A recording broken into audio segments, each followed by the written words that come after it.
संक्रांतीला कशी करावी सुगडांची पूजा? काही भागात सुगड या शब्दाला खण सुद्धा म्हटले जाते. तर आज आपण या व्हिडिओमध्ये जाणून घेऊया सुगडांची पूजा कशी केली जाते. पण त्याआधी चॅनलला सबस्क्राईब नक्की करा.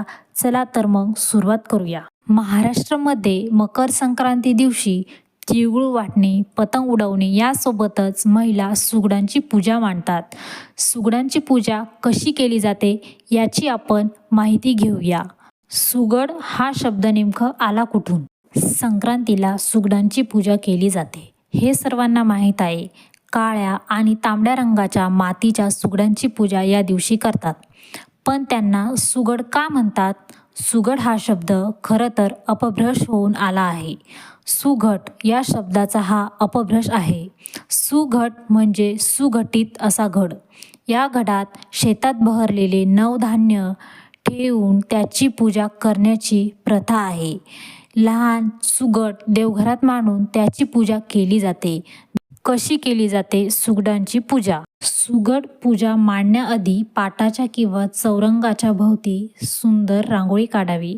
रांगोळीच्या मधोमध स्वास्तिक काढावे. पाटाला किंवा चौरंगाला हळदी कुंकू वाहून पूजा मांडायला सुरुवात करावी.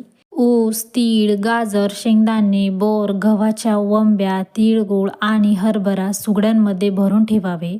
सुगड्यांवर हळदी कुंकू लावलेली दोर गुंडाळावी. पाट किंवा चौरंगावर लाल वस्त्र ठेवून तांदूळ आणि गहू त्यावर ठेवावे.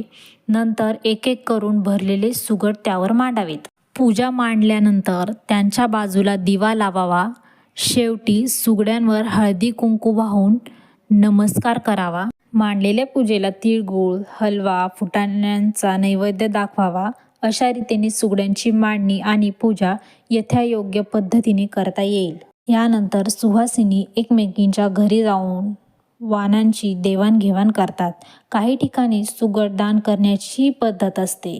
आपापसातील भांडण, नात्यात निर्माण होणारी कटुकता तिळगुळाच्या गोडीने नाहीशी करण्याची संधी मकर संक्रांतीचा सण आपणास देत असतो. तर व्हिडिओमध्ये सांगितल्याप्रमाणे असे करा सुगडांचे पूजन. व्हिडिओ आवडल्यास लाईक करा, शेअर करा, कमेंट करा. धन्यवाद.